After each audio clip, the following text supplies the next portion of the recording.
kembali lagi di setiap hari Selasa pukul 19 WIB. Kembali lagi dengan aku Yula di acara Sabda Youth pada malam hari ini. Ya, kita akan ngebahas topik yang menarik tentunya. Senang banget bisa kembali lagi bertemu sama teman-teman yang pastinya dari berbagai tempat ya. Di malam hari ini aku mau jelasin sedikit terkait apa sih itu Sabda Youth. Nah, jadi Sabda Youth itu merupakan acara live ngobrol bareng sama Yayasan Lembaga Sabda yang mengangkat topik-topik yang menarik dan tentunya relate gitu ya sama anak-anak muda. Karena ini sesuai dengan visi dari Sabda Youth itu sendiri, yaitu mempersiapkan anak muda untuk menjalankan panggilan Allah bagi generasinya. Ya, terima kasih banyak buat teman-teman yang sudah bergabung karena sudah bergabung semua ya. Boleh lah ya perkenalan dulu buat teman-teman yang ada di rumah, pasti juga mau kenal nih sama teman-teman. Ya, terkenalnya singkat aja ya. Kalau mau lebih lagi nanti boleh di DM aja sendiri gitu ya. Nanti ada Instagramnya kok teman-teman. Nanti langsung DM aja. Nah, nanti teman-teman perkenalan singkat aja kayak nama, domisili, terus kesibukannya apa, terus asalnya dari mana, seperti itu aja. Nanti mulai dari Kak Tommy, Kak Rio, Bu Evi, kemudian aku. Silakan Kak Tommy. Sekarang banget ya. Iya Kak. Ya. Halo semuanya, selamat malam. Shalom. Perkenalkan, nama saya Tommy Franciscus Manulang. Saya keturunan Batak. Saat ini berdomisili di Depok dengan kegiatan sebagai agen properti, sambil pelayanan juga tentunya. Mungkin itu singkatnya perkenalan dari Tommy. Ya, salam kenal Kak Tommy. Ya, silakan Kak Rio. Ya, shalom, salam kenal semuanya. Saya Teng Rio.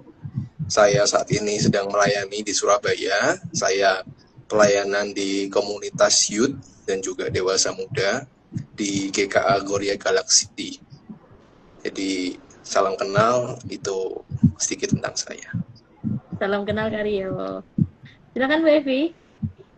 Halo, nama saya Evi. Saat ini saya sedang pelayanan di Sabda, domisilinya di Solo. Kesibukannya banyak, ibu rumah tangga juga, lalu ngajar juga gitu ya, puji Tuhan. Oke, salam kenal Bu Evi. Ya, oke ya teman-teman, shalom semuanya. Perkenalkan, aku Yola Rafa Putri, biasa dipanggil Yola, pasti teman-teman udah nggak asing lagi. Aku saat ini pelayanannya sama seperti Bu Evi di Yayasan Lembaga Sabda. Untuk gerejaku kebetulan sepertinya sama ya dengan Kak Rio di GKA Gloria, tapi saya di pos PI-nya yaitu di Lawu. Itu, salam kenal semuanya, saat ini saya berdomisili di Solo. Ya, terima kasih banyak untuk perkenalannya teman-teman semuanya. Ya, buat teman-teman yang lain kalau mau perkenalan bisa nanti DM aja ya. Nah, teman-teman kali ini kita akan membahas topik yang menarik ya tentunya di malam hari ini. Teman-teman pernah nggak sih ngalamin ketika hati ini lagi penuh gitu ya, kayak pengen banget nih diungkapin gitu ya, dikeluarin, ditumpahin gitu isinya. Tapi ternyata nggak ada siapa-siapa nih yang untuk kita cerita gitu ya, untuk kita curhat dengan aman. Akhirnya kita simpen sendiri kan, terus kita bisa aja kayak pura-pura baik-baik aja, padahal kita lagi nyimpen sesuatu nih. Nah, terus juga dalam hati itu bikin jadi sesek, jadi kecewa, jadi sedih, atau bahkan ada luka, bahkan yang nggak kunjung sembuh gitu. Nah, malah jadi pengen nangis. Kok rasanya kayak lemah banget ya kalau nangis gitu ya, apalagi cowok gitu ya, masa cowok nangis itulah ya. Nah, bicara terkait air mata nih, apakah memang air mata itu tanda kelemahan? Nah, malam hari ini kita mau bahas terkait hal ini ya. Kalau sebagai anak muda Kristen nih, boleh nggak sih kita itu menangis gitu ya? Kalau boleh, nangisnya itu harus ada alasannya nggak? Atau harus punya alasan tertentu? Dan seguna pertanyaan lain terkait menangis, terkait air mata gitu ya. Nah, udah deh, langsung aja ya kita obrolin terkait topik malam hari ini, There's Before God. Jadi teman-teman yang di rumah jangan lupa nonton, ya ikut juga boleh banget, ikut berdiskusi, ikut buka hati, ikut ngobrol, ikut belajar bareng. Teman-teman boleh kasih tanggapan teman-teman, opini teman-teman di kolom komentar, seperti itu. Ya, jadi langsung aja teman-teman, sebelum kita mulai, aku boleh minta dengan kasih Kak Tommy, boleh buka kita dalam doa? Oke, baik. Kita bersatu dalam doa. Bapa kami yang di surga, ini kami anakmu, ini kami kepunyaanmu, ini kami orang-orang yang kamu cintai ya Bapa. Saat ini kami berkumpul dalam secara langsung via Instagram. Tuhan Yesus dari berbagai latar belakang, berbagai kota, Tuhan Yesus kiranya hadir di tengah-tengah kami. Tuhan Yesus memberkati obrolan kami, semoga kiranya menjadi berkat bagi banyak orang kami mengerti dan memahami mengapa seseorang dapat menangis dan hal apa sebenarnya yang menjadi makna dari tangisan tersebut. Karena itu senantiasa memberkati kami jauhkan dari segala kendala apapun itu juga ya Bapak. Dan hikmat kebijaksanaan di bawah surgawi turun atas kami. Dalam nama Bapa, Putra dan Roh Kudus, kami alaskan doa kami dalam nama Tuhan Yesus Kristus. Haleluya. Amin. Amin. Amin. Terima kasih Kak Tommy sudah buka kita dalam doa. Terima kasih banyak. Ya, teman-teman pernah nggak sih kalian itu ngerasa di titik tiba-tiba itu air mata itu kayak keluar gitu aja, kayak tumpah gitu tanpa alasan gitu ya. Kalau ditanya kenapa nangis gitu, kadang kita bingung juga ya jawabnya. Nah, kadang air mata itu memang bisa muncul gitu aja, bahkan saat kita itu berusaha ngeliat kelihatan baik-baik aja, udah kita bendung nih air mata, tahan-tahan, dia keluar terus aja. Nah, sebenarnya kenapa ya orang itu bisa nangis? Apa karena terlalu rapuh gitu hatinya? Atau mungkin ada penyebab lain? Gimana nih teman-teman? Aku mungkin bisa aja coba menjawab. Pernah nggak sih orang menangis? Ya pasti sebagai manusia pernah, dan ada banyak alasan atau faktor yang membuat kita menangis, entah itu secara sadar nggak sadar, tiba-tiba atau memang tangisan yang direncanakan.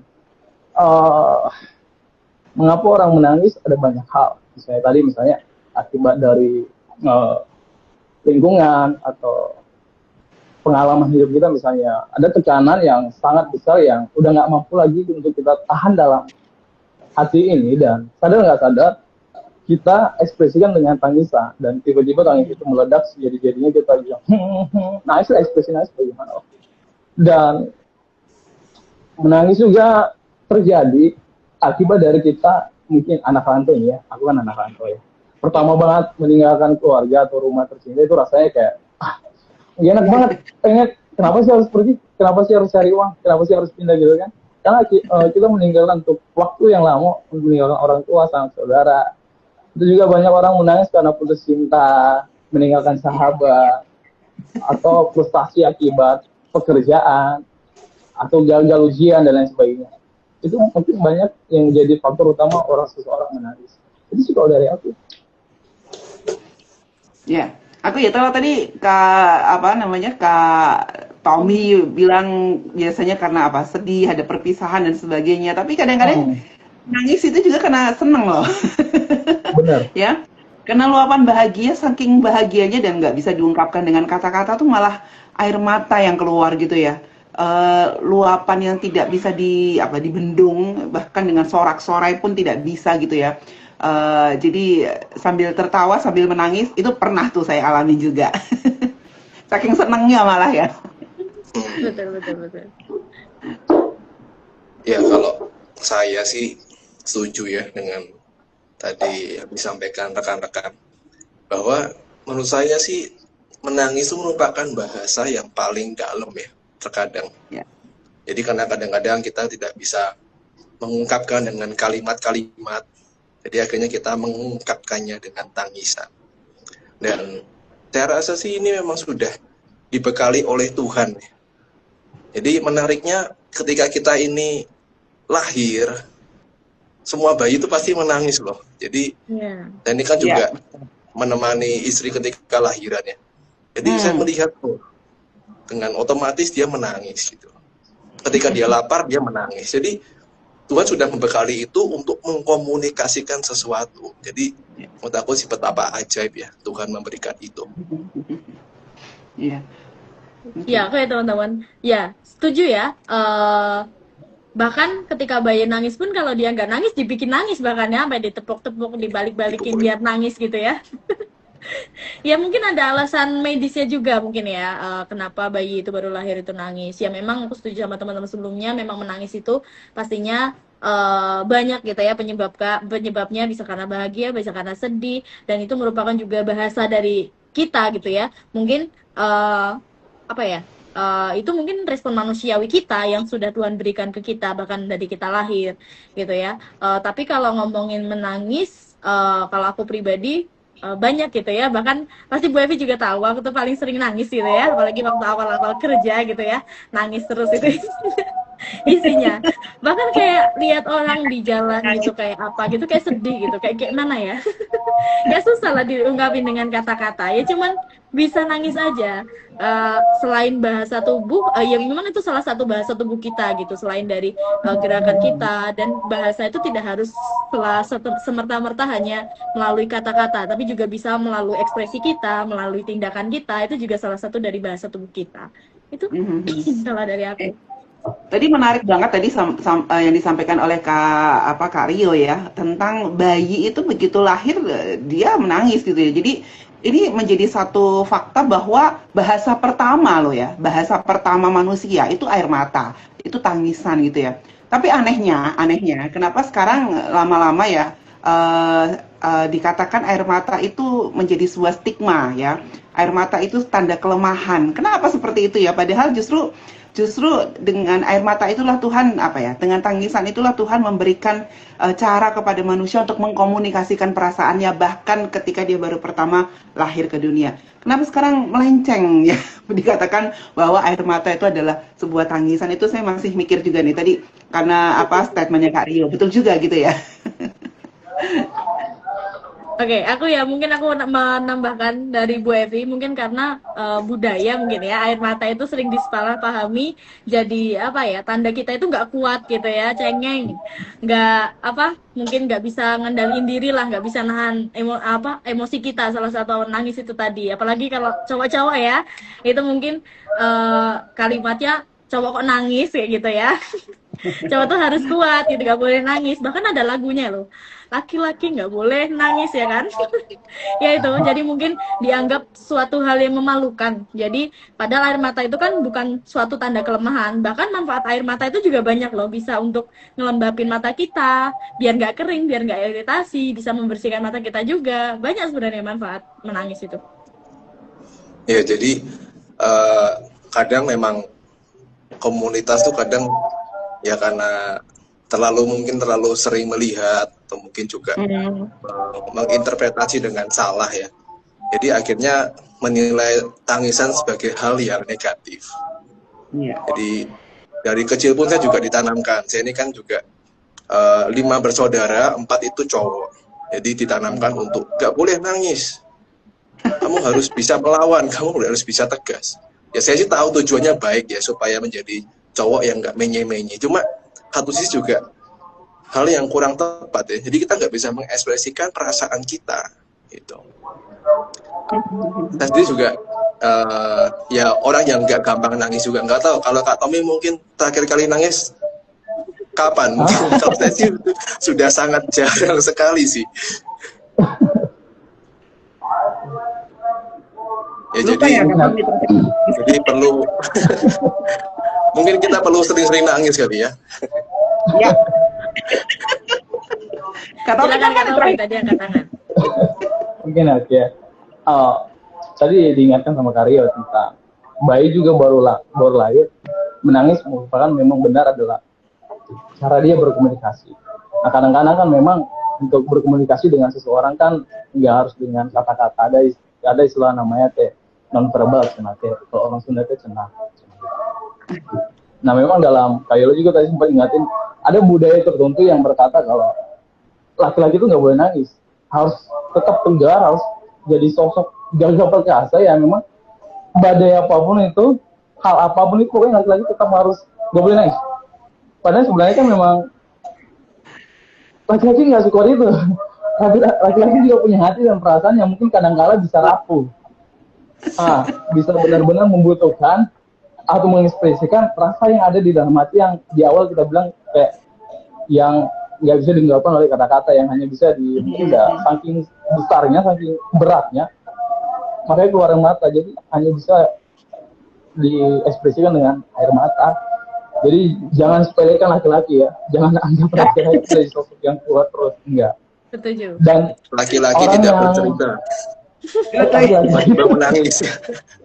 Putar ini. Ya. Ya memang ya.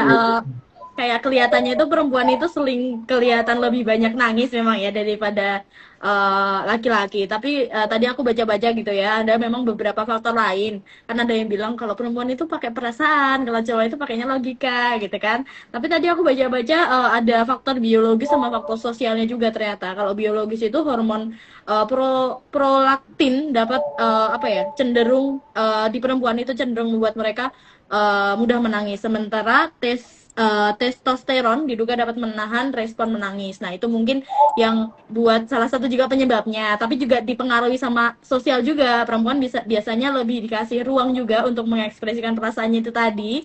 Kalau cowok-cowok ya tadi seperti yang kita bahas ya, jangan nangis, harus kuat. Jadi bukan berarti perempuan lemah atau laki-laki nggak punya perasaan ya. Bukan artinya nggak punya perasaan ya teman-teman ya. Tapi ya seringkali memang dipengaruhi oleh faktor-faktor lain. Mungkin itu sih tambahan. Iya. Silakan. Soalnya kita nggak pernah dilarang menangis ya kalau cewek-cewek gitu ya. Malah kadang kalau ini udah nggak apa-apa nangis aja, luapkan semua lewat tangisan. Laki-laki mana ada yang kita suruh kayak gitu ya? Iya. Berarti stigma itu harus dipatahkan. Iya, ya tapi saya sendiri kalau melihat seorang pria gitu ya, karena kan saya banyak melayani anak-anak muda juga ya. Kalau melihat seorang remaja pria menangis itu saya biarkan, saya tidak melarang dia untuk menangis. It's okay ya. Kamu menangis itu nggak masalah gitu ya. Justru menangis mungkin beberapa hal di dalam hatimu itu bisa diungkapkan. Baru setelah menangis ya, baru kadang mungkin baru bisa bercerita dan sebagainya, begitu sih. Jadi saya sendiri tidak pernah melarang gitu ya. Kecuali kalau nangisnya udah tantrum ya, itu ponakan saya kalau tantrum saya suruh berhenti nangis, nggak boleh nangis sampai tantrum gitu. Nangisnya harus diarahkan. Oke. Ya, setuju ya. Kalau tantrum itu memang kadang beda ya. Kalau nangis itu kayak ya udah nangis. Kalau tantrum itu kadang sambil sambil ada kegiatan lain mungkin ya selain nangis. Cari perhatian dan Iya, cari perhatian. Setuju. Ya, ini ada komentar dari Kak Anas nih ya. Menangis tidak menunjukkan kalau kita rapuh. Terkadang menangis karena terharu atau baru senang. Terus bisa juga karena marah dan emosi juga. Nah, iya nih Kak Anas lagi seneng ya. Sering menangis lagi Kak Anas ya. Iya, itu ada Kak Jenny juga ya. Sama ya, intinya menangis bukan berarti seorang punya hati yang rapuh, tetapi respon biologis dan emosional yang normal dan sehat. Justru menunjukkan bahwa sistem saraf kita berfungsi dengan baik. Ini perlu digarisbawahi ini ya. Kalau bisa menangis, itu berarti fungsi saraf kita berfungsi dengan baik. Betul sekali Kak Jenny. Thank you sudah mengingatkan. Dan manusia yang menangis itu membuktikan kalau manusia itu normal ya. Yes. Oke, kita lanjut. Tadi kita kan sudah ngobrol soal mengapa orang menangis. Nah, sekarang aku jadi penasaran banget, pakai banget. Apakah setelah menangis seseorang otomatis merasa lega gitu, meski masalahnya belum selesai? Gimana menurut teman-teman? Apakah menangis itu menjadi salah satu bagian dari healing? Karena kalau iya, alasannya apa? Oke, ya aku ya. Dari pengalaman aku sendiri ya, begitu selesai menangis biasanya memang lebih kerasa lega gitu ya. Walaupun nangisnya nggak harus di depan orang. Nangisnya lebih banyak sendirian. Jadi orang kadang jarang tahu kalau saya itu cengeng gitu ya. Taunya saya tuh kuat gitu ya. Tapi saya bersyukur karena ternyata saya bukan robot yang Tuhan ciptakan untuk tidak bisa menangis gitu. Dan Tuhan memang tidak menciptakan manusia seperti robot yang harus selalu kuat ya, harus selalu dalam kondisi fit gitu ya. Manusia itu tidak boleh terluka sehingga dia tidak mungkin bisa menangis. Justru ya tadi seperti yang dikatakan oleh Kak Jenny dalam komentarnya, justru dengan menangis itu Tuhan ingin menunjukkan ya bahwa Dia menciptakan seorang manusia yang memiliki hati, punya perasaan dan punya kebutuhan untuk dipulihkan. Dan dengan menangis itu kadang juga menjadi tanda SOS ya. I need healing ya, saya perlu dipulihkan. Dengan menangis itu juga menjadi satu pengakuan kelemahan kita di hadapan Tuhan. Atau di hadapan sesama, atau pengakuan terhadap diri kita sendiri. Saya nggak kuat ya, saya mau nangis dulu gitu. Daripada kita ekspresikan dengan hal-hal yang tidak sehat ya. Saya pikir menangis merupakan salah satu cara untuk healing ya, yang sehat ya. Itu. Apalagi kalau kita lihat menangis-menangis yang di Alkitab. Kita bisa belajar banyak hal cara menangis yang benar menurut firman Tuhan. Nah, itu banyak tipsnya tuh di Alkitab. Ya, bagus. Ya, kalau menurut saya sih juga bisa menjadi healing. Jadi gini, kadang kita ini kan menemukan berbagai macam masalah, dan juga kalau kita melihat ini sebagai healing, berarti kan kita melihat bahwa menangis itu sebagai salah satu obat atau antidot ya, ketika menghadapi sebuah masalah atau mungkin tekanan. Jadi mungkin ada masalah-masalah tertentu yang memang obatnya tuh bukan makan yang enak-enak mungkin, atau mungkin liburan kayak saya ini ya. Ya mungkin mungkin ada satu masalah yang dimana dia tuh butuh menangis dulu supaya dia tuh bisa pulih, dia bisa mungkin merasa lebih enakan dan sebagainya. Ketika dulu saya juga sempat konseling pun, ketika saya mengetahui gitu ya tentang background masalah saya, keluarga saya dan sebagainya, dan saya membicarakannya dan tiba-tiba menangis, tiba-tiba tuh ada perasaan lega gitu loh. Jadi ada perasaan, ya memang aku memang seperti itu, aku menangisi kondisiku yang seperti ini. Cuma aku juga nggak mau berlarut-larut di dalam kesedihan atau kondisi yang seperti itu gitu. Jadi akhirnya lega, kemudian ya aku lebih bisa clear gitu, lebih bisa jernih ketika melihat permasalahan. Jadi ini merupakan sarana sih menurut saya sih, merupakan sarana untuk kita bisa dipulihkan, bisa disembuhkan, bisa lebih jernih lagi ketika melihat sesuatu dan sebagainya. Ya, setuju ya.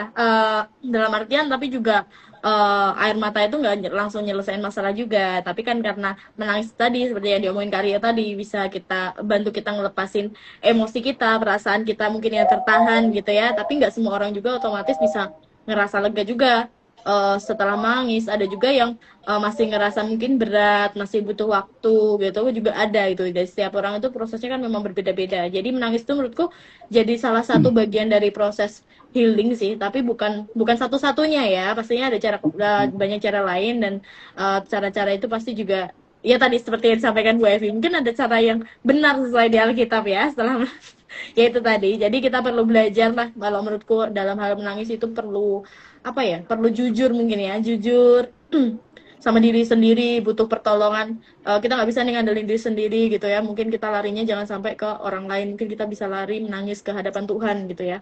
Itu sih menurutku.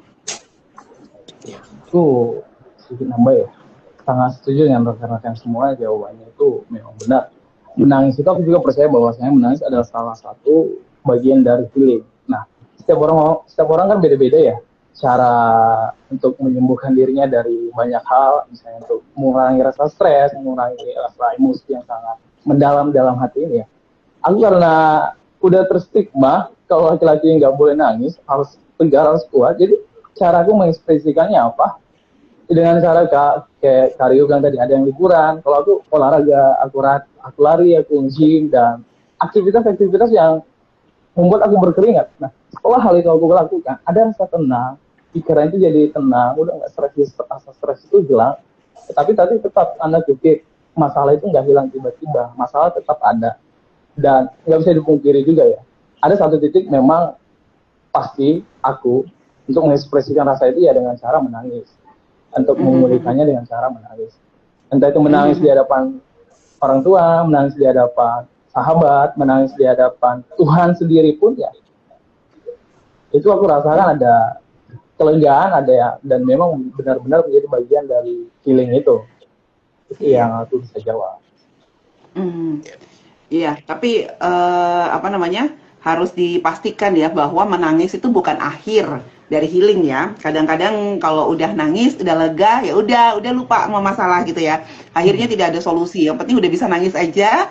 Kan udah, saya tuh biasa kayak gitu ya. Yang penting udah bisa nangis aja, lega gitu. Habis itu tidak diurai lagi. Apa sih yang membuat kamu menangis? Kenapa kamu menangis? Nah, karena udah rasa lega, akhirnya ya udah gitu ya.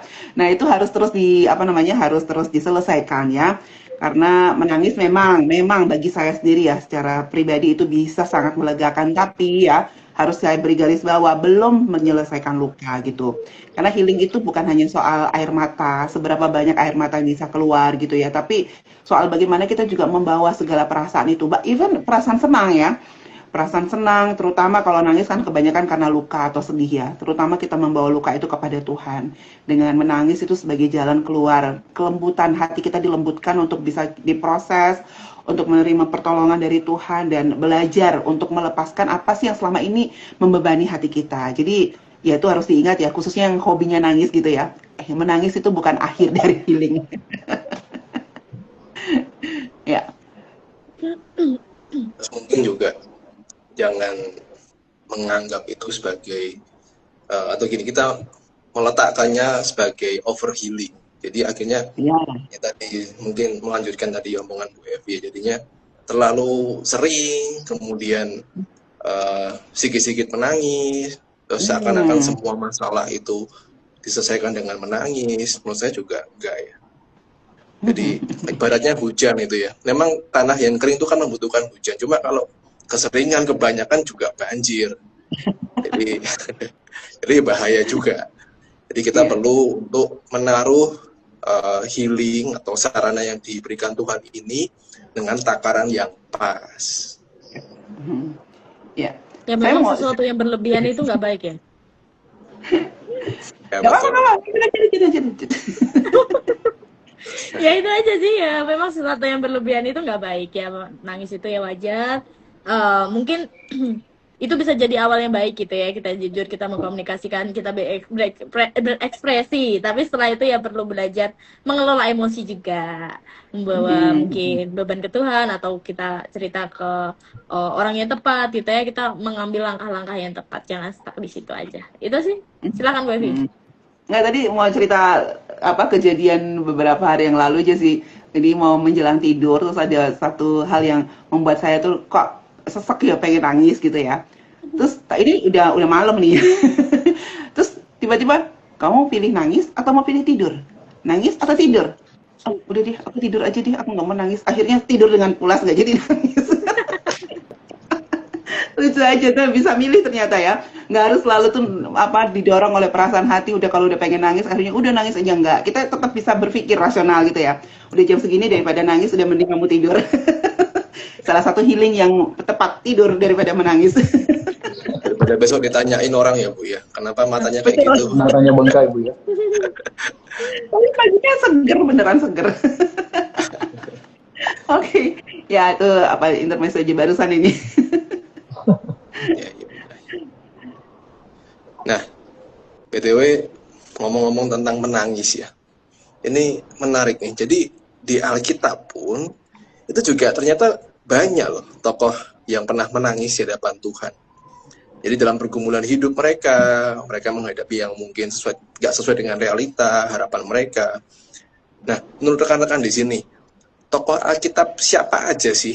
Kalau misalkan kita ingat-ingat gitu ya, kita recall dalam cerita Alkitab, yang pernah menangis, kemudian membawa masalahnya pada Tuhan, dan apa yang bisa kita pelajari dari cara membawa pergumulan tersebut pada Tuhan. Ya, aku ya teman-teman, ya kalau dari tokoh-tokoh Alkitab yang menangis dan dapat jadi pelajaran buat kita ya banyak gitu ya. Tapi aku salah satu menyorotinya terkait Petrus gitu ya. Dia kan setelah Petrus nyangkal Yesus 3 kali, dia kan teringat gitu kan sama perkataan Yesus, terus dia menangis. Itu dia ada di Lukas 22. Ayat 60 kalau nggak salah, atau 61 atau 62. Ya tangisan itu menurutku jadi awal pertobatan Petrus, karena Petrus sadar gitu akan kesalahannya gitu kan. Tapi ya apa ya, pertobatan Petrus itu nggak berhenti di serasa bersalah aja. Ya udah, aku ngerasa bersalah, ya udah, itu enggak. Setelah Yesus bangkit kan, Petrus di situ balik lagi dipulihkan gitu kan. Yesus tanya 3 kali gitu, apakah engkau mengasihi aku, terus mempercayakan lagi tugas sama Petrus untuk membalaskan domba-dombanya gitu kan. Jadi Petrus itu bertobat, dia sadar akan kesalahannya, dia sadar akan dosanya, dia benar-benar menyesal sungguh-sungguh, kembali ke Yesus, terus juga menerima pemulihan untuk melayani lagi. Jadi nggak apa ya, dari Petrus itu nggak hanya sekedar menangis terus udah kayak yang kita bahas sebelumnya tadi, tapi gimana kita setelah itu gitu, langkah setelah itu kita ambil, jangan stuck di situ. Itu sih dari aku, silakan teman-teman yang lain. Aku mungkin ya. Sebenarnya ada banyak tokoh kitab yang sangat banyak yang mereka juga pernah menangis. Dan tadi kembali dari awal kan, menangis atau tangis kan ungkapan pertobatan, ungkapan penyesalan tentang dosa kita atau apapun itu. Aku coba untuk highlight dari kisah tokoh Raja Daud. Dia pernah menangis karena kehilangan satu sahabatnya namanya Jonathan. Jonathan meninggal pada waktu peperangan, itu rasanya pasti sangat sedih sekali karena dia benar-benar kehilangan satu sosok yang benar-benar dianggap dia sebagai keluarga, seorang sahabat yang berbeda latar belakang keluarga, tapi sudah dianggap sebagai sahabat karibnya. Dan Daud juga pernah menangis karena tekanan hidupnya. Aku baca Mazmur 6 ayat 6, dia bilang gini, setiap malam aku menggenangi tempat tidurku dengan tangisanku. Yang artinya apa? Dia sebagai seorang raja juga pernah mengalami ketakutan, pengkhianatan, rasa sepi, rasa cemas. Kita tahu kalau Daud pernah dicoba untuk dikhianati anaknya sendiri. Rasanya bagaimana? Sungguh sangat sakit sekali. Anaknya mencoba ingin mengkudeta Daud sebagai raja pada saat itu. Itu rasanya nggak tahu sih bagaimana sih. Kalau Daud masih nangis, mungkin kalau aku udah tantrum sekali. Terus Daud juga pernah menangis karena pertobatan. Kita tahu sama-sama bahwasanya Daud pernah jatuh ke dalam dosa dengan Bathsheba. Dia berzina dengan Bathsheba di Mazmur 51. Daud pernah dia bilang gini ungkapannya. Daud datang kepada Tuhan dengan hati yang hancur dan mohon pengampunan. Jadi benar-benar bahwasanya tangisan atau menangis adalah ungkapan rasa pertobatan, rasa penyesalan, rasa yang benar-benar membuat dia benar-benar malu kepada dosanya kepada Tuhan. Jadi ya aku belajar dari Daud tentang bagaimana tangisan menjadi awal dari sebuah pemulihan, bahwasanya dia beranjak dari dosanya menuju kepada pemulihan secara total dalam hidupnya. Mungkin satu tokoh itu yang coba aku highlight dulu. Ibu Evi mungkin? Ya kalau tentang Daud itu memang kalau saya lihat ya dia penulis Alkitab yang paling sering menangis mungkin karena sampai air matanya membanjiri tempat tidurnya. Dan memang begitu banyak hal dalam hidupnya yang yang ya sering dia ungkapkan tentang air matanya di di dalam firman Tuhan gitu ya. Bahkan dikatakan dia pernah sengsaraku engkau yang menghitung, air mataku kau tampung dalam kirbatmu ya. Sampai pakai kata kirbat itu kan berarti air matanya banyak sekali kan ya. Karena Allah menampung semua air mata itu ya. Tapi ada satu tokoh juga yang di Alkitab yang menangis dan sampai disangka dia itu kayak gila gitu ya. Itu Hana ya kan. Hana itu berdoa sambil menangis sampai oleh Imam Eli dikatakan ini mungkin wanita ini sudah sedang mabukkah gitu ya. Saking dia mengungkapkan perasaannya itu dengan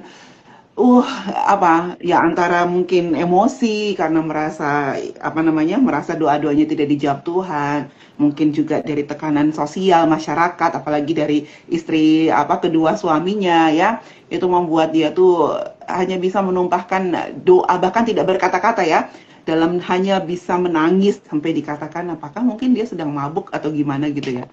Ya, itu kalau dipelajari lagi air mata Hana. Bahkan Yesus pun juga menangis ya. Di dalam Yohanes pasal 11 ketika ya melihat akan Maria dan Marta yang bersedih karena Lazarus mati waktu itu. Jadi dia merasakan penderitaan, dia merasakan bahwa ternyata kematian sebegitu mengerikan, dia berempati kepada manusia. Sehingga akhirnya menangis juga. Padahal Yesus itu kan juga kalau kita melihat di bagian lain itu kan juga kayaknya sosok yang ngeri ya. Semua orang diajak debat, kemudian juga membongkar bait suci ketika mereka berjualan dan sebagainya. Cuma di sisi lain, Yesus juga menampilkan sisi sensitifnya itu ya, di mana dia bisa menangis, meluapkan ekspresinya. Aku ada satu peristiwa lagi yang mencatat tentang Yesus menangis itu ketika Yesus di Lukas 19 ayat 41 ya. Ketika Yesus memandang kota Yerusalem, Yesus menangisi kota Yerusalem karena dia melihat yaitu menjelang Yesus disalibkan ya. Jadi setelah ada peristiwa dia disembah disebut Hosana Hosana dengan dengan daun-daun palem itu dia menangis Yerusalem karena kota itu sama sekali tidak menyadari ketika Allah melawat mereka gitu. Jadi tangisan Yesus bukan hanya sekedar duka tadi ya karena Lazarus tapi juga karena kasihnya kepada manusia gitu ya. Sampai dia menangis ya karena dia begitu mengasihi kita dan melihat manusia yang menjauh dari Tuhan, umatnya yang menjauh dari Tuhan itu membuat dia menangis. Nah, ini air mata ini yang wow gitu. Kadang kita cuma tahu Yesus menangis ketika Lazarus itu ya. Nah, lupa bahwa ketika melihat Yerusalem Yesus juga menangis itu. Ya, aku ya teman-teman ya ya aku tertarik gitu. Air mata itu jadi bentuk kasih tadi seperti Yesus ya menangis dengan kasihnya yang luar biasa itu tadi gitu kan. Ketika Yesus menangis Yerusalem ya ngelihat gitu gimana yang penuh sama belas kasihan sama manusia yang jauh dari Tuhan itu nggak berarti tanda kelemahan gitu ya apa yang kita bahas sebelumnya, tapi itu bukti kasih yang Tuhan itu benar-benar peduli loh sama kita gitu kan. Dia benar-benar ikut merasakan gitu.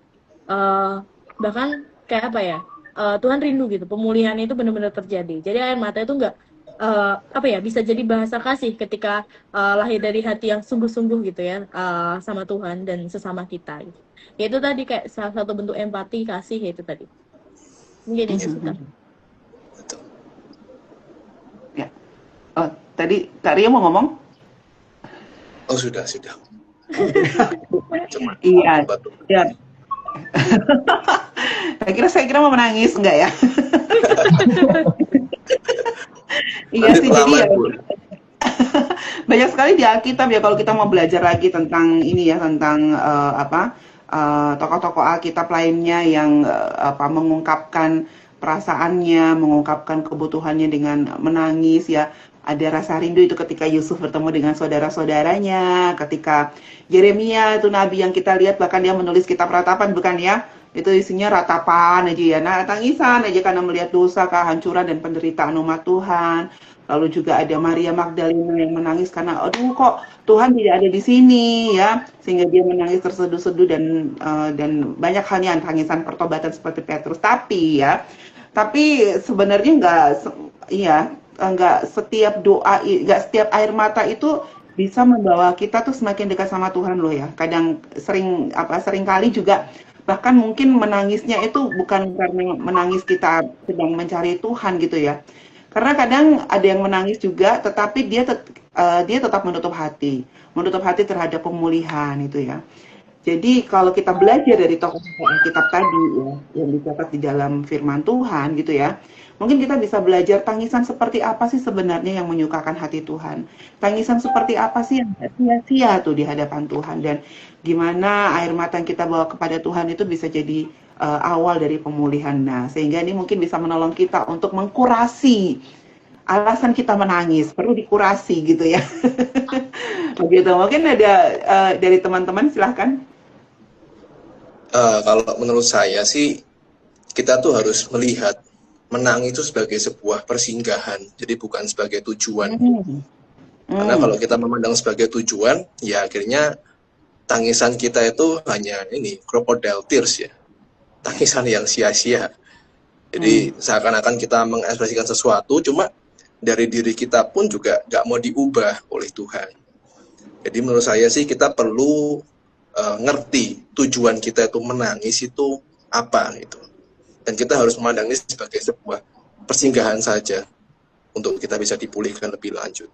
Nah mungkin kalau tadi pertanyaannya adalah tangisan seperti apa yang berkenan itu ya di mata Tuhan. Mungkin ini sih, jadi ketika kita ini menyadari akan dosa kita menyadari bahwa kita sudah berjuang, kita sudah meminta kadang pada Tuhan, cuma terkadang jatuh juga dalam dosa dan sebagainya. Terus mungkin kita seperti capek gitu ya, mungkin juga dari sisi manusiawi kita merasa kewalahan. akhirnya kita menangis, kita meluapkan segala ekspresi kita kepada Tuhan. Mungkin itu sebuah hal yang tepat ya. Bagaimana kita menangisi dosa-dosa kita juga. Kemudian juga tentang kehilangan, itu mungkin juga perlu untuk kita lakukan. Jangan sampai justru malah kita nggak nangis kalau kita mengalami sebuah kehilangan. Karena itulah momen yang tepat sih menurut saya. Jadi kita harus luapkan semuanya, kita harus menangis, entah itu mungkin di hadapan umum atau mungkin sembunyi-sembunyi gitu ya. Jadi kita harus membereskan itu semuanya terlebih dulu sebelum kita lanjut kepada tahapan selanjutnya. Ya, aku ya teman-teman. Ya kalau tadi tangisan yang membawa kita dekat ke Tuhan pasti adalah. Berarti adalah tangisan yang nggak membawa kita dekat ke Tuhan gitu ya. Mungkin tangisan-tangisan yang kita berhenti cuman sampai ke emosinya aja gitu, cuman ke ya udah nangis gitu ya, tapi kita nggak mau nih, kita masih berkeras hati, kita nggak mau dipulihkan, kita nggak mau jujur, masih ada yang ditutup-tutupi, mungkin itu ya. Kita kan bisa nangis karena tadi seperti yang dibilang kan, terluka, kecewa dan sebagainya gitu kan, tapi kalau kita masih nyimpan kepahitan itu, kita malah menyalahkan Tuhan, nangis terus nyalain Tuhan, karena ada kenapa Tuhan kok aku kayak gini sambil nangis-nangis. Nah itu menangis ya nggak bawa kita makin dekat ke Tuhan gitu ya, malah menyalahkan, terus juga kita malah mungkin menolak untuk mengampuni, nggak mau berubah. Jadi air mata itu nggak membawa kita ke pemulihan, nggak bawa kita ke pertobatan. Ya mungkin yang membedakan ya sebenarnya nggak seberapa banyak kita menangis itu tadi, tapi kemana air mata kita itu membawa hati kita gitu. Apakah semakin dekat ke Tuhan atau justru semakin jauh, semakin tertutup, semakin keras. Melanjutkan ya. Aku jadi ingat satu statement yang bilang gitu, keterbukaan adalah awal dari pemulihan. Jadi pemulihan itu dapat benar-benar terjadi, kita alami secara sungguh-sungguh kalau kita benar-benar terbuka sama Tuhan. Mungkin ambil kisah nyata deh ya. Aku punya seorang teman. Dalam dunia percintaan biasa yang disukai anak muda, sangat-sangat disukai. Dia punya pacar, berulang kali mereka mendapatkan sebuah masalah dan membuat teman timnya nangis. Dan kebetulan aku jadi tempat curhat dia juga. Dia nangis, aku kasih sebuah arahan, aku kasih sebuah bimbingan. Oke, dia lakukan. Tapi kemudian hari, tetap hal yang sama dia tangisi dan dia lakukan lagi. Itu sadar nggak langsung membuat kayak apa sih, udah dikasih tahu jangan begini tapi tetap begini. Jadi istilahnya kayak kita sebagai manusia disembel sendiri ya, benar ya, karena hal-hal yang sama terulang kembali. Jadi nggak ada pertobatan atau perubahan yang dia lakukan dalam dunia percintaannya. Dan mungkin juga ya kalau kita alihkan ke hubungan kita dengan Tuhan ya, mungkin kadang juga sadar nggak sadar Tuhan juga begitu. Tuhan mungkin kita kenal dengan pemaaf, pengampun, penuh kasih dan lain sebagainya. Tapi jangan pernah lupakan kalau Tuhan juga maha adil. Aku ingat juga Petrus tadi yang seperti Kayola bawa di pertama tadi. Petrus menyangkal Yesus 3 kali. Di awal dia sangat kekeh dan kokoh berjanji sama Tuhan. Apapun yang terjadi dia nggak akan pernah menyangkal Tuhan. Bahkan mau sampai mati sekalipun. Tapi dia memakan perkataannya sendiri. Itu sangat menyakiti hati Tuhan. Sangat. Tapi di ujungnya apa? Tuhan berkata, pada waktu Tuhan Yesus bangkit, Tuhan berkata, Petrus, maukah engkau mengembalakan domba-dombaku? 3 kali Tuhan Yesus berkata demikian. Di akhirnya apa? Petrus sadar, dia menangis, dan benar-benar dari tangisan itu, dia menyesali semua perbuatan dosanya. Dia mengingat bahwasanya, aku pernah menyangkal Yesus, jadi jangan sampai aku menyangkal Yesus untuk yang kesekian kalinya. Jadi, yang aku dapatkan adalah tangisan seperti apa yang disukai Tuhan Yesus, yaitu tangisan yang didasarkan dari hati yang benar-benar sungguh-sungguh ingin berubah. Sekali 2 kali nggak apa-apa kita ulangi lagi. Tapi jangan sampai 3 kali ke 4 kali. Takutnya kita nggak punya kesempatan di hal yang sama. Takutnya kesempatan itu nggak kita dapatkan lagi. Jadi benar-benar kita nangis, ya udah stop sampai di situ. Kita udah dapatkan kasihnya Tuhan, pemulihan dari Tuhan. Jangan pernah lakukan dosa yang sama. Karena jangan sampai kita menyesal untuk selama-lamanya. Itu yang aku dapat. Ya, saya pernah ngalamin anak remaja seperti itu, lalu saya bilang, sudah berhenti menangis untuk itu. Masih banyak hal antri lainnya yang menanti untuk kau tangisi. Jadi kalau kamu nggak berhenti menangis di sini, nanti yang lain-lain tambah panjang antrian untuk menangis gitu ya. Jadi udah stop dulu menangis untuk yang ini. Itu ya.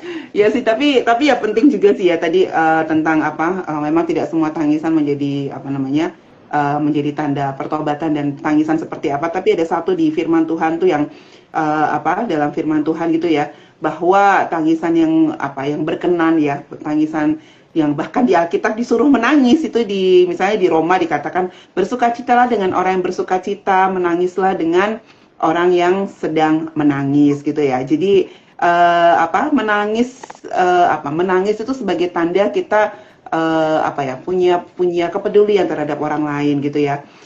Terutama menangis bersama dengan orang yang menderita dan orang yang kehilangan. Ini adalah air mata belas kasihan karena Yesus sendiri kan ya dia apa mempunyai air mata belas kasihan tadi seperti ketika dia menangisi Yerusalem gitu ya. Itu seringkali membuat saya sangat bersyukur gitu ya. Jadi ketika kita menangis, tapi menangis jangan hanya karena masalah diri sendiri ya. Kapan sih terakhir kali kita ikut menangis bersama dengan orang lain atau kita menangis karena kita mempunyai rasa belas kasih kepada seseorang gitu ya.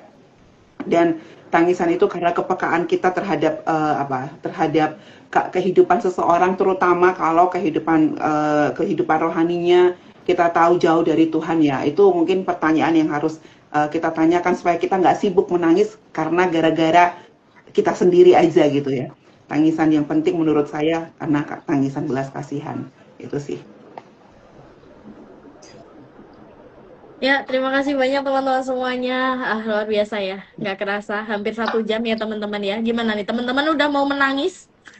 Iya. Tapi ada pertanyaan nih dari Kak Yesgiel nih ya. Tapi tadi kita udah bahas ya, kita udah spill dikit itu ya. Jadi apa urgensinya teologis dari tangisan setiap tokoh Alkitab? Tadi sudah sempat dibahas tentang Daud, tentang Yesus, tentang Hana gitu ya. Mungkin ya tentang Petrus sendiri gitu ya. Terus ya Kak Yesgiel juga bilang, menurut saya menangis nggak bisa menjadi tanda pertobatan. Tidak selalu bisa menjadi tanda pertobatan ya. Misalnya Yudas, benar. Saul, Esau, dan bangsa Israel dalam bilangan menangis, tapi juga tidak bertobat tadi, seperti yang di-sharekan oleh Kak Tommy juga itu ya. Ada nggak yang kelewat nih? Iyalah. Ada. Ini Kak Jimris ini masih agak bingung ya. Nanti bisa dilihat arsipnya lagi Kak. Jadi nanti bisa dimulai dari awal lagi ya. Jadi nontonnya dari awal biar nggak bingung Kak ya. Iya, ini juga dari Kak Rebecca. Tangisan yang meluluhkan hati Tuhan adalah air mata yang tulus ya, atas permasalahan, atas dosa, atas perasaan saat menghadapi penderitaan ya, yang mendalam akan kehadiran Tuhan, tidak memandang gengsi manusia ya, melainkan melihat hati yang hancur dan menyesal gitu ya. Terima kasih banyak teman-teman semuanya. Terima kasih banyak teman-teman yang sudah berkomentar ya, luar biasa. Ya buat teman-teman, buat yang ketertinggalan mungkin ya topik ini, nanti tetap akan ada arsipnya. Jadi teman-teman tidak perlu khawatir. Ya kita gak kerasa ya teman-teman ya, kayak ngobrol itu rasanya kayak ternyata gak kerasa udah 1 jam ya, tapi kita belum menangis ya teman-teman ya. Ya jadi nanti dari Kak Rio dan Kak Tommy mungkin aplikasinya bisa ini ya, bisa akan menangis gitu ya, nggak malu untuk menangis lagi. Ya aku minta dari teman-teman untuk ngasih ini ya, masing-masing satu closing statement atau call to action ya, atau apa ya, kesimpulan dari apa yang sudah kita diskusikan selama kurang dari 1 jam tadi ya, 50 menitan lah ya teman-teman. Silakan nanti dari Kak Rio, Kak Tommy, Bu Evi, kemudian aku. Silakan Kak Rio. Sepanjang hal tersebut sesuai dengan hatinya Tuhan, jadi janganlah memendam tangisan. Itu aja. Oke, luar biasa Kak ya, jangan memendam tangisan ya. Ya, silakan Kak Tommy. Ya, apa ya? Sangat banyak sebenarnya yang jadi catatan dan jadi reminder kembali. Tapi bagiku simpulannya adalah kita boleh menangis, tapi jangan sampai tangisan kita itu menuju kepada kesia-siaan. Menangislah untuk sebuah pertobatan, penyesalan, keterbukaan, pengakuan, kejujuran, dan benar-benar menangislah karena kita benar-benar menginginkan pemulihan daripada Tuhan. Itu sih. Ya, silakan Bu Evi. Ya, jangan biarkan air mata kita tuh hanya jatuh di pipi, jangan biarkan air mata kita jatuh sia-sia tanpa ada perubahan ya. Bawa air matamu kepada Tuhan. Seringkali ketika kita ketika kita tahu kita datang kepada Tuhan, disitulah hati kita runtuh gitu ya. Disitulah hati kita menangis gitu ya. Dan ketika kita menangis, biarkan firman Tuhan menegur hati kita. Jangan terforsir dengan segala permasalahan kita, tapi biarkan Roh Kudus dengan lembut membimbing kita kepada firman-Nya. Biarkan Roh Kudus membimbing kita dengan lembut dan menghibur kita, memulihkan dan mengubah kita ya. Ketika kita menangis, jangan sampai air matamu sia-sia, tapi pastikan air matamu menjadi tanda bahwa hati kita akan kembali taat kepada Tuhan. Itu. Luar biasa Bu Evi. Ya, oke teman-teman. Ya kalau dari aku, Tuhan nggak anti sama air mata.